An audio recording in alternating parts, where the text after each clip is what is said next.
Donald Trump's coronavirus, truth or marketing hoax? Do you know what it means to contract a deadly virus that is capable of ending your life, and yet everyone seems to think, nah, he's just lying again? That's how bad Donald Trump's reputation for misinformation is. In fact, he's known for stating more false facts than true ones. So who can blame the world for thinking that this claim was just another of his random tweets? On the 2nd of October, President Donald Trump took to Twitter, his presidential address platform, stating that, "Tonight, Flotus and I tested positive for COVID-19. We will begin our quarantine and recovery process immediately. We will get through this together." How true is this? Is this a last-minute election campaign stunt? Or poor Donald Trump is really infected? This and more are what we would be considering in today's video. You're in for a treat. Hey guys, welcome to Information Forge, where we bring you the juiciest content. For several months, the US leader has consistently downplayed the threat of the coronavirus pandemic. At some point, he even went as far as saying that we all wake up in the morning and it all just disappear. But this is not Hollywood. Things don't work that way. He confirmed the news of his contraction of the virus on Twitter following the news of Hoax, the 31-year-old advisor to the president who also came down with the disease a few days before. Ms. Hicks, who serves as a counselor to the president, had traveled with him on Air Force One to the presidential TV debate with Democratic rival Joe Biden in Ohio. Trump is now going to be quarantined for some 2 weeks while facing treatment for the disease, meaning the November 3rd election will be just weeks away by the time his self-isolation period ends.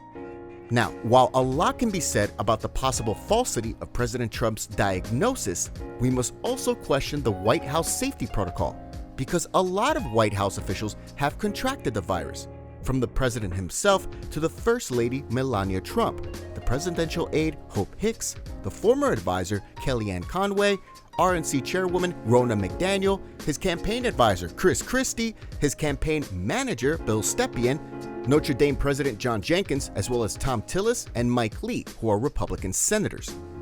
Now that's an awfully long list, and when you consider the fact that these people must have come in contact with hundreds of people just in the last couple of days, the fear of a new wave of COVID-19 cases becomes justified. Trump tested positive after making some incorrect claims about the virus only affecting old people with heart problems. The 70-year-old told a crowd of supporters at Toledo Airport in Ohio to take their hats off to the immune system of young people. He said, "Now we know it affects elderly people with heart problems and other problems. If they have other problems, that's what it really affects. That's it. In some states, nobody young. They have a strong immune system. Who knows? Take your hat off to the young because they have a hell of an immune system. It affects virtually no one. Open your schools." Sure, older people are more likely to fall severely ill if they catch COVID-19. However, all age groups are at risk of being infected. Moreover, the president's age doesn't put him in a better position. He's at a higher risk of serious complications from the virus. In 2019, it was reported that President Trump also met the technical threshold for obesity, which is considered another risk factor in falling seriously ill with the disease. So guys, I think Trump might really be in danger. Luckily for Biden, he is as clean as white. A Biden spokesman later said the Democratic candidate and his wife had both tested negative for COVID-19. The Biden campaign has, however, issued a statement of support saying, "Jill and I send our thoughts to President Trump and First Lady Melania Trump for a swift recovery," Biden said. "We will continue to pray for the health and safety of the president and his family." Considering how much they were bickering at each other during the debate, that was a close one for Biden. Back to Trump. As it stands, several important questions remain unanswered. Are all of these real, or is it just some campaign pity party strategy? You see, how these questions are resolved could hold the key to understanding how much damage the virus will do to this president, to his health, his reputation, and whether or not he would remain president.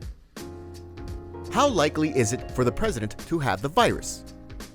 Throughout his campaign, Trump has always painted himself as the healthier, sturdier, and livelier candidate compared with Democratic nominee and former Vice President Joe Biden. So it begs the question, Why exactly would he choose to characterize himself as sickly when his campaign has repeatedly denigrated Biden as a weak, senile mess? Moreover, come to think of it, is it that shocking that a man who has deliberately shunned the wearing of face masks and continued to hold rallies amid a pandemic would contract the virus? The Tulsa rally, which went against all social distancing guidance, resulted in 6 Trump campaign team members falling ill with COVID-19. Trump has since continued to hold massive rallies in defiance of public health officials and over the objection of some state governors.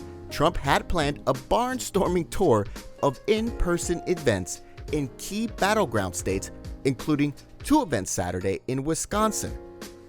Even at the presidential debate, Trump mocked Biden for wearing a mask. He said, "I don't wear masks like him.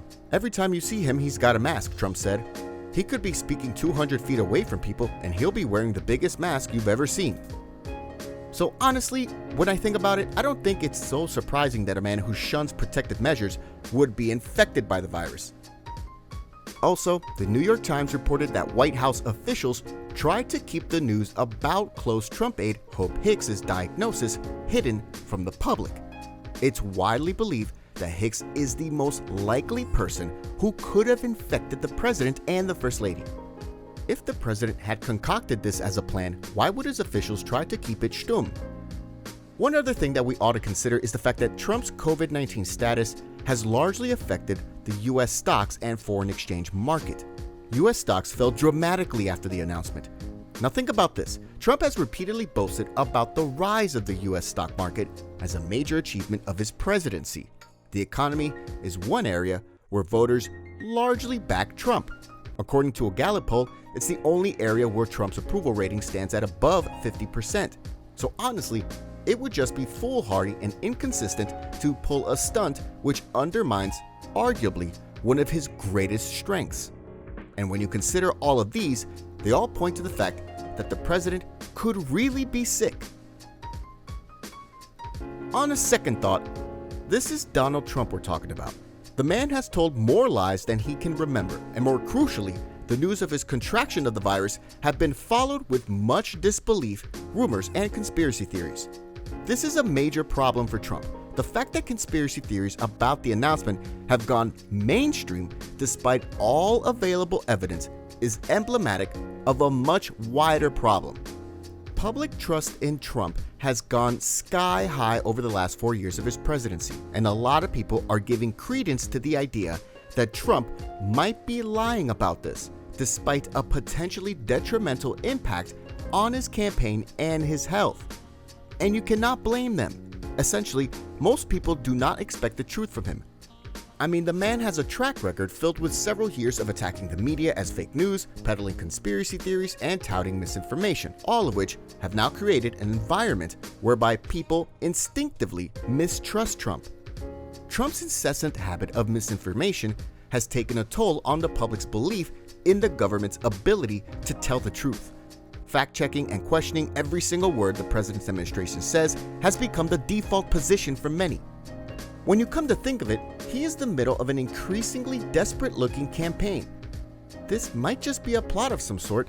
The idea of Trump, the incumbent candidate who is willing to dominate a debate by spouting mistruths and speak over his challenger, is not far-fetched, is it? Rumors, bans, and conspiracy theories.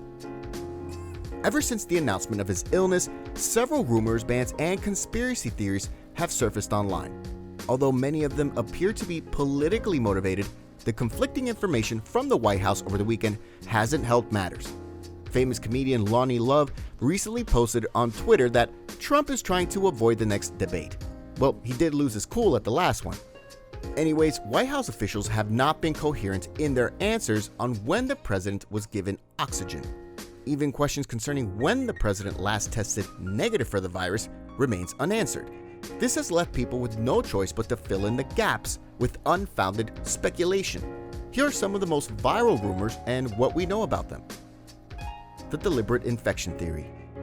Some Twitter users, majorly Republican supporters, have come up with different tweets about the president deliberately infecting himself with the virus during the debate, and this goes well against the tide of early evidence showing that several top officials who have been infected by the virus all attended a White House event announcing Trump's Supreme Court nominee held just several days before the debate. We have no proof of this, but hey, people can say what they want. Freedom of speech, right? The body double theory. Okay, I like this one. So some members of the public have stated that Donald Trump had tested positive of COVID-19 much earlier than it was announced.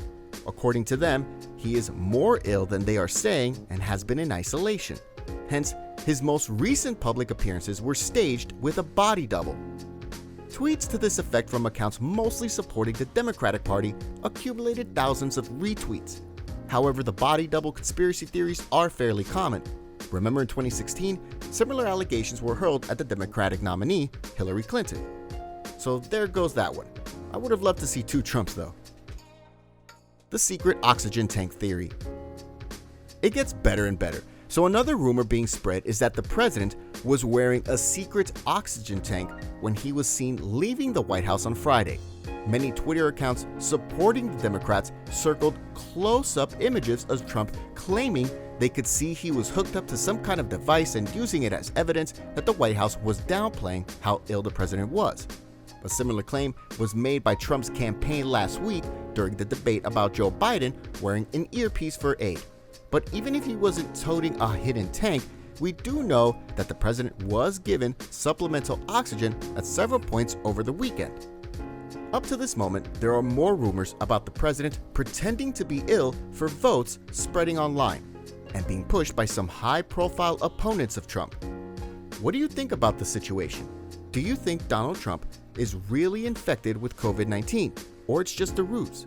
Also, which conspiracy theory do you buy the most? Do you have a conspiracy theory yourself? Let's hear it in the comment section. Till next time, bye.